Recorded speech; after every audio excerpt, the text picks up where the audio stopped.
சேலத்தில் லஞ்ச ஒழிப்பு துறைக்கு லஞ்சம் வழங்கிய மோட்டார் வாகன ஆய்வாளர் கைது செய்யப்பட்ட சம்பவம் பரபரப்பை ஏற்படுத்தியுள்ளது.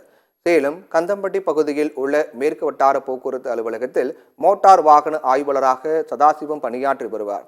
இவர் கடந்த சில நாட்களுக்கு முன்பு சேலம் லஞ்ச ஒழிப்பு அலுவலகத்தில் ஆய்வாளராக பணியாற்றும் ரவிக்குமாரை தொடர்பு கொண்டு வட்டார போக்குவரத்து அலுவலகத்திற்கு சோதனை செய்ய வருவதற்கு முன்னதாக தகவல் தெரிவிக்க வேண்டும் என கூறி சோதனை நடத்தாமல் இருப்பதற்காக மாதந்தோறும் 50,000 லஞ்சம் பணம் தருவதாகவும் முதற்கட்டமாக 1 லட்சம் ரூபாய் தருவதாகவும் சதாசிவம் தெரிவித்துள்ளார்.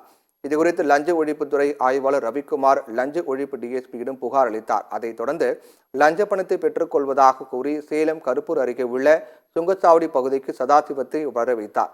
அவர் 1 லட்சம் ரூபாய் லஞ்ச பணத்தை பெற்றபோது சுற்றி வளைத்த லஞ்ச ஒழிப்பு போலீசார் வட்டார போக்குவரத்து ஆய்வாளர் சதாசிவத்தை கைது செய்தனர்.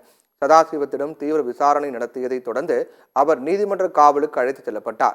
லஞ்ச ஒழிப்புத்துறைக்கு லஞ்சம் வழங்கிய சம்பவம் பெரும் பரபரப்பை ஏற்படுத்தியுள்ளது.